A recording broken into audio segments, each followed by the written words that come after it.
some pastors don't even deserve a pulpit. That's what led me to this sermon series and the topics that we are going to talk about this Advent. Do not be afraid of reproductive health, of powerful women, of critical race theory, of undocumented immigrants, and of drag queens. And believe it or not, this is all scriptural. But let's talk about it here on All Things Theology. Cue my theme music. All things theology, all things theology. We chop it up properly without an apology. Gotta give that theology to God, hallowed be, cause this is how we do it at All Things Theology. Yo, grace and peace. Welcome back to an episode of All Things Theology, where this is your host, K-Dub. Today, we got to talk about a pastor you may have never heard of called Caleb Davis. Yes, one of the interesting things I want to demonstrate in this video is how progressive deal with the Bible, that their social locale determines the biblical meaning. You might have heard of a term I've used on this channel called perspectivalism. It's just another form of eisegesis. Look, I want to get right into it because this may be one of the most blasphemous sermons about Mary you've ever heard. Look, Catholics go too far, but this one is just going to be wild, right? So let's just talk about it. Throughout Scripture, particularly in the birth narratives in the New Testament, we hear a message. We hear a refrain. Do not be afraid.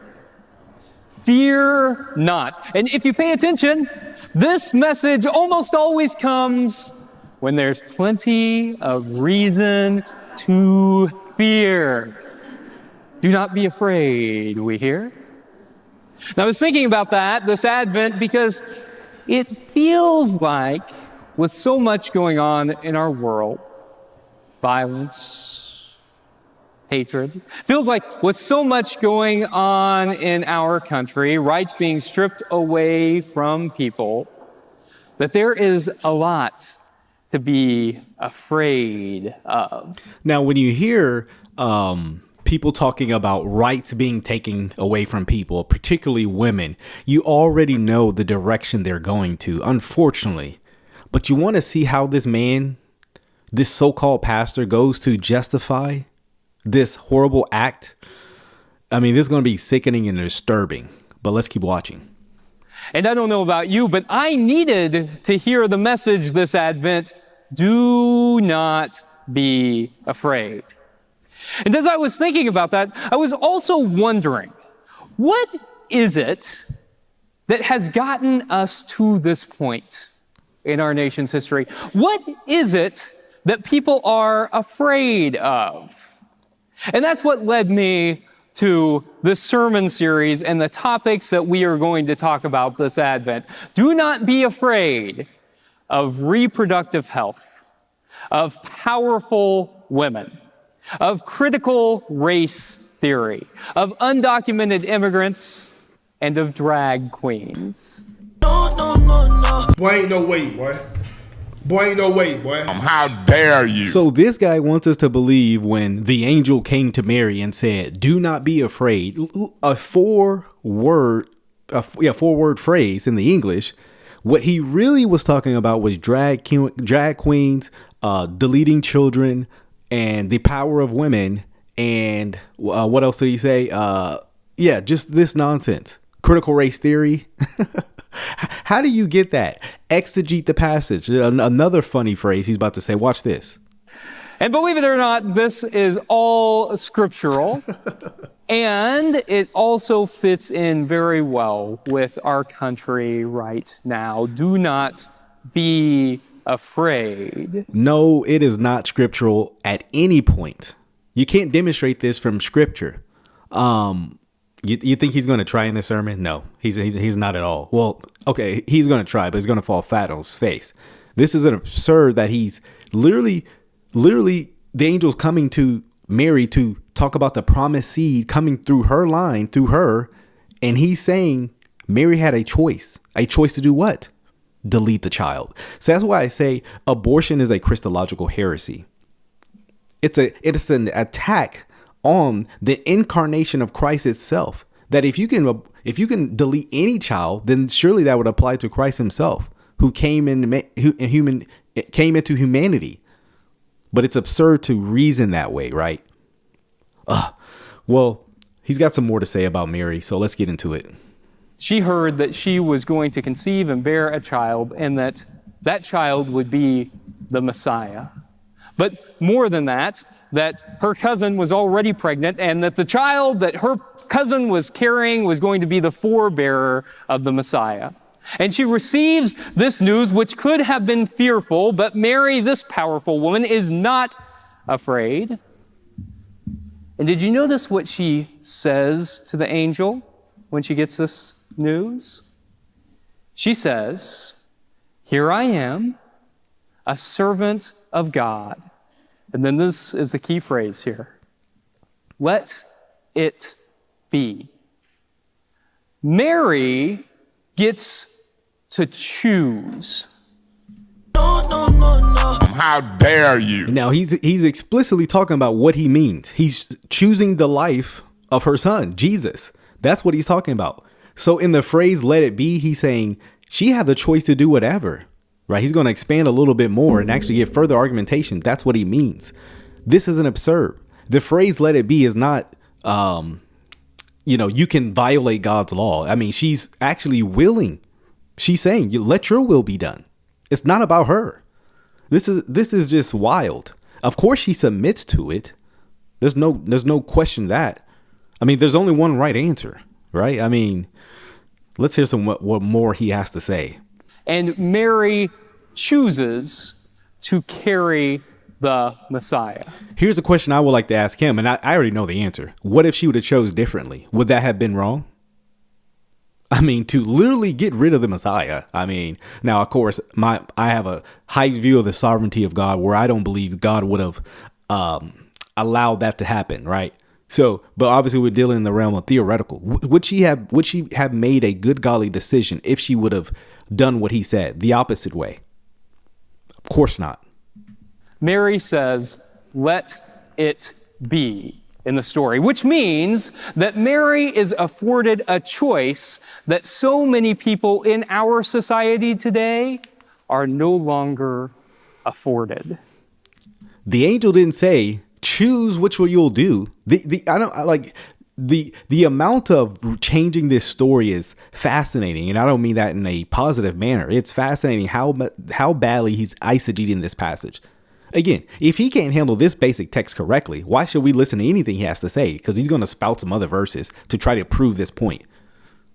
It's unfortunate that this is being done in a church where this man is literally standing up before the people of God, allegedly, and telling them Mary could have, deleted Christ. I want that to sink in and to hear how blasphemous that is. To hear how utter nonsensical and asinine that statement is, because it should sound as bad as I just said when he said it. Absurd. You see? The biblical call is to increased compassion. You're talking about compassion when you're literally saying Mary could have in someone's life. Again, progressive will use biblical language. Compassion, love, mercy, justice, but they mean nothing of what the Bible actually means by it. Because again, the Bible is not the final authority for the progressive. We're going to be doing some videos here shortly, even demonstrating that further. Progressive do not believe that the Bible is a God-inspired, infallible source. They don't. So this is why they can make mishmash of the Bible, right? They don't have to believe any of it. Right? Because it's not their authority. Self is. And yet people often abuse and misuse the Bible, take it out of context, the irony, to bend it to mean what they want it to mean. The gall and of this I don't guy. think that is a fair use of the Bible. With the overturn of Roe v. Wade 2.5 years ago, many states had trigger laws that went into effect immediately, which made it illegal to seek an abortion in most, if not all, cases. And that meant that many people who could get pregnant were not able to access the reproductive health care that they needed. When you end a child's life, now you've made mismatch of the term reproductive right. Because those two sentences do not go together, abortion and reproductive. You're ending the reproductive ability. You can even go into how many negative effects deleting a child is for a woman's body. Not even talking about the psychological effects for her mind. Even for the father. It's damaging. But I want you to hear the language he uses to describe this and see how counterintuitive it is from the Bible, right? And just the issue of life itself. Especially people who were already in marginalized communities who could not afford to simply travel to another state.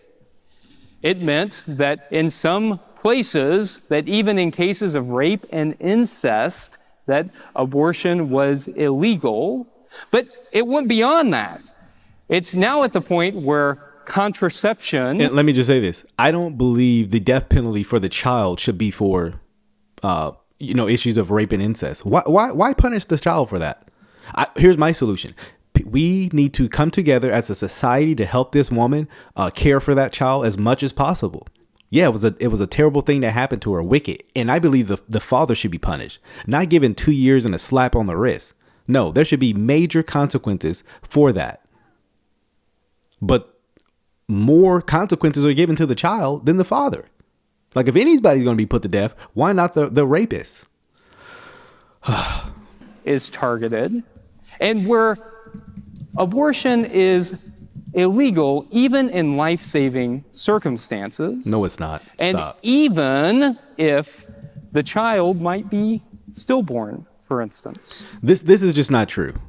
You want to take cases of stillborn. They're arguing, well, the mother has to deliver it because, because it's a miscarriage. A miscarriage is not an abortion. And then you have, moral dilemmas such as, ectopic pregnancies where, the child cannot survive because it's caught in the tube of the woman. If the child is able to grow, it will actually burst the woman's tube and she can die. So you have two choices, right? As demonstrated, right? You can either end the child's life to save the mother or have both of them die. I think there's an obvious choice there, but it's not an intentional abortion. It's not even in the same category, right? But people don't think through these issues, and even Planned Parenthood doesn't call an ectopic pregnancy an abortion. It's a life-saving medical procedure, which is meant and intended to save the mother's life because it's actually going to kill her. But that's not what most people mean when they say threatening to the mother's life. They just mean like, oh, she's going to have back pain, stretch marks now. Just kind of silly rhetoric like that. That is to say that reproductive health encompasses more than simply abortion, as it is framed by most of the conversation. Well, sure, but that's the main thing you guys speak of. But it definitely includes it from your perspective. And that's mainly what you've been taught. That's the only thing you have mentioned in this sermon when it comes to reproductive rights.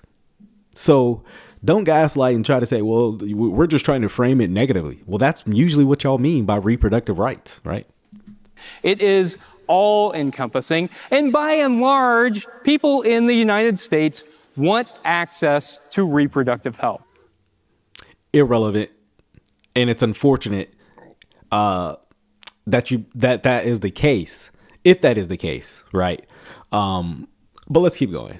More stuff to talk about. He's going to get into some few Bible passages, just rattling Bible passages off. One of my frustrations when people are, especially in the sermons, and they're trying to prove and demonstrate a case, just rattle off all these Bible passages. You just quote them and don't, especially if they're controversial, right?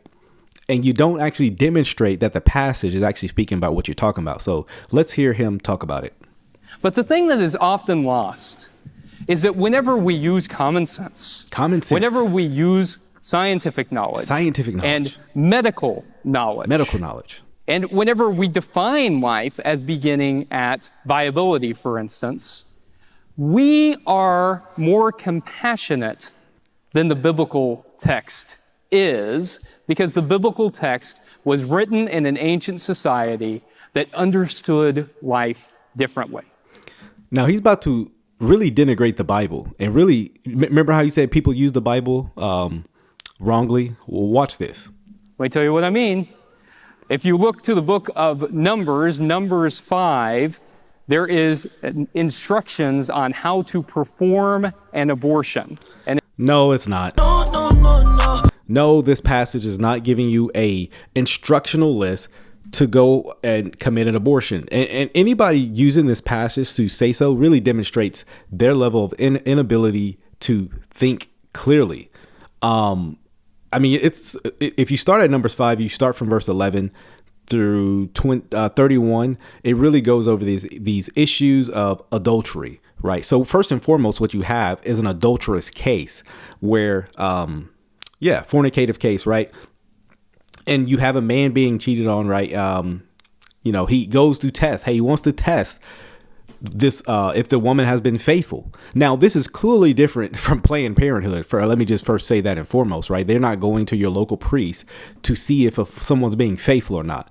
And what you have is, right, the priest making this mixture, so to speak, and giving it to her. Hey, and if she's been unfaithful, it will, and the pregnancy will be terminated, ultimately by God himself.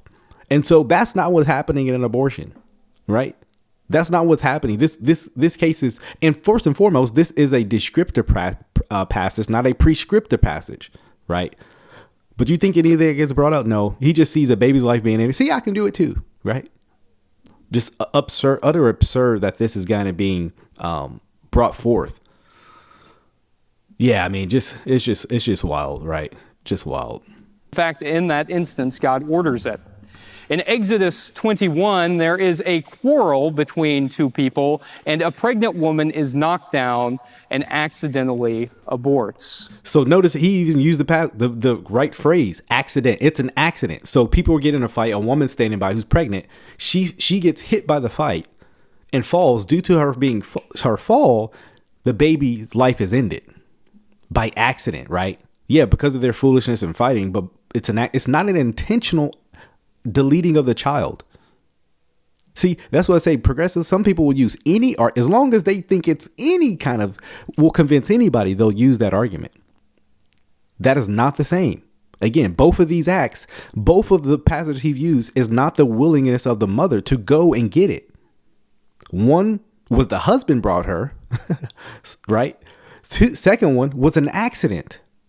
These are not remotely close to one another. And what's the parallel that's happening today with things like Planned Parenthood, right? I mean, my goodness. That is treated as not a murder, but as a property loss for the father, because that fetus was seen as property. Well, it's not, the Bible has different categories of murder. It's not considered a intentional act, but it's an accidental one. And so therefore, the person who did it isn't to be put to death because it was an accident. It was not intentional. Even our law, a lot of our law kind of comes from this framework as well. So it's just absurd. A potential heir for that father. For that matter, children and women were often seen as property in the ancient world. What's more, if we look to the Bible to define life, if we look at Genesis chapter 2, verse 7, the way life is defined is Adam, which is not Adam, a human being, but Adam in Hebrew. It means humanity, that when humanity takes a breath, it is considered to be alive. Now, again, he is rattling off the common arguments of every pro-choice advocate, right? And what he's trying to say, well, you're not really a human till you're breathing. And there's a couple issues with that is you're breathing in the womb. So by his own logic, a baby's human, right? They aren't holding their breath for 9 months. I don't know what he thinks this is. That's just absurd, right? Second of all, Adam when he literally took his first breath, he was alive. He was not in a mother's womb. So it's not even the same parallel. So both ways you look at it, he's still wrong.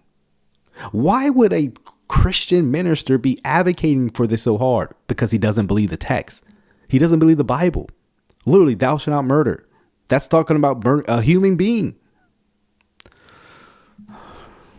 More so, in the ancient world, being pregnant was precarious, and childbirth was extremely dangerous. A lot of people died during childbirth, and infant mortality rate was extremely high. You should also know it's increasing in the United States right now, that the infant mortality rate was extremely high. And so in the ancient world, they didn't consider the child to be fully alive until the naming ceremony several days after the birth. Lies. And that's why in the Gospel of Luke, Jesus' family takes him to the temple. You remember that? And he gets a name. That's what that's about. The angel already told him his name. Matthew 1:21. His name shall be called Jesus because he will save his people from his sins.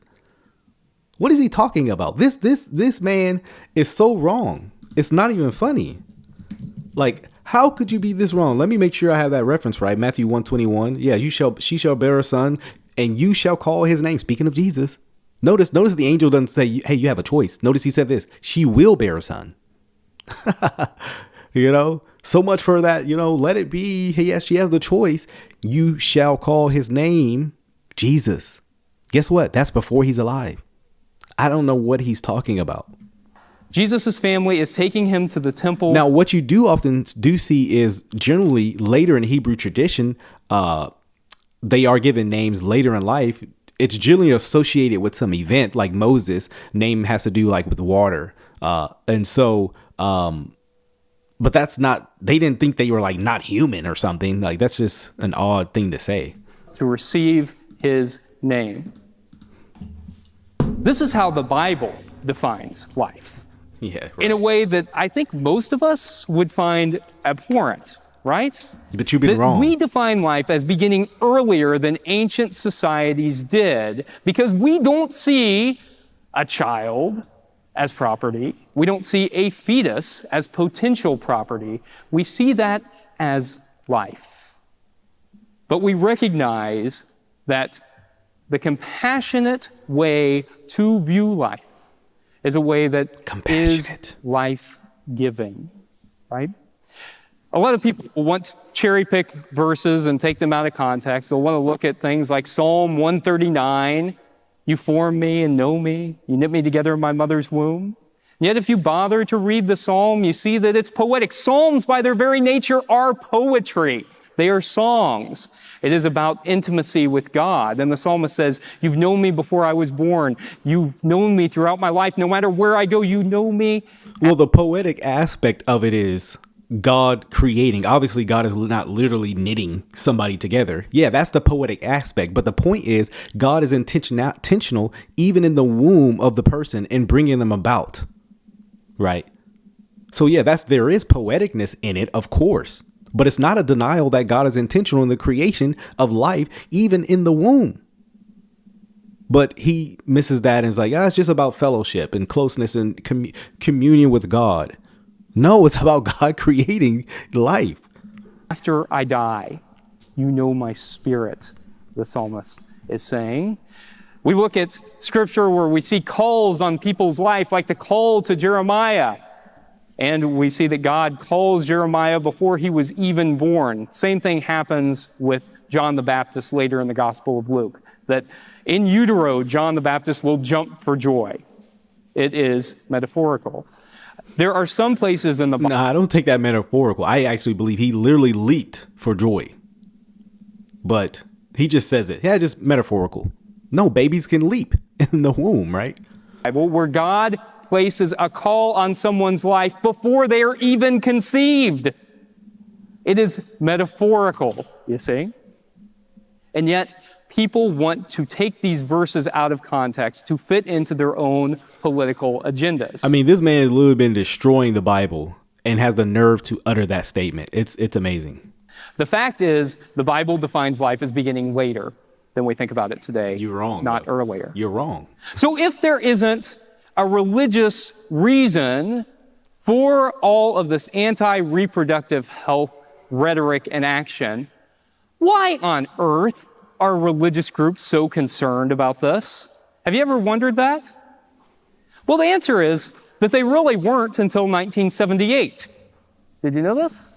That in the 1970s, after Roe v. Wade became law in 1971, the Southern Baptist Convention, the most conservative evangelical group in the United States, passed 4 resolutions in favor of a person's right to choose.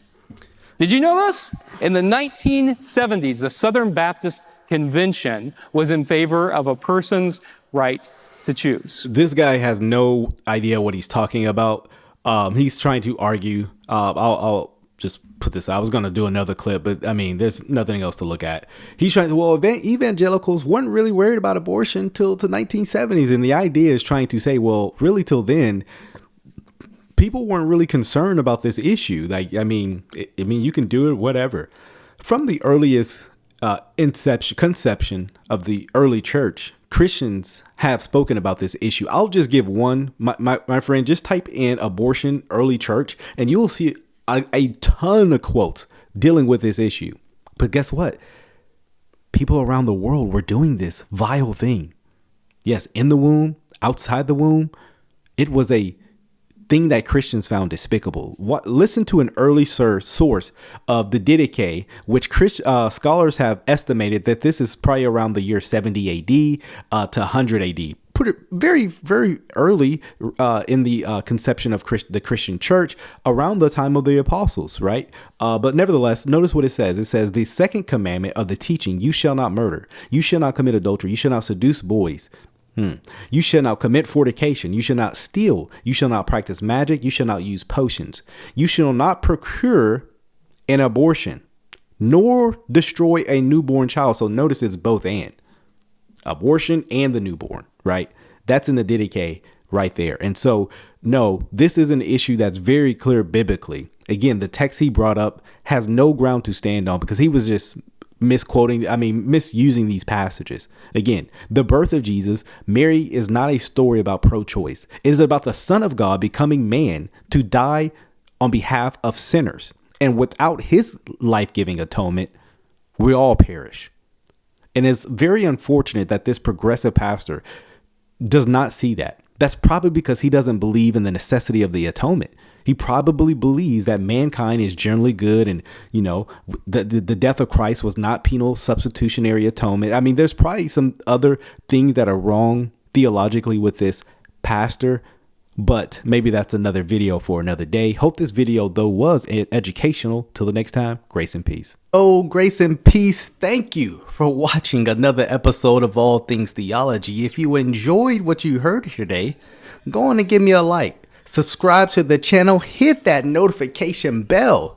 I promise to give you weekly lives, videos, interactions, exposing false teachers, sharing with you, the viewer, my theological beliefs, things about the culture, and the Bible. So if you're here for that, come on and join us. Also, if you would like to support this channel financially, you can do so by becoming a Patreon member or a YouTube member.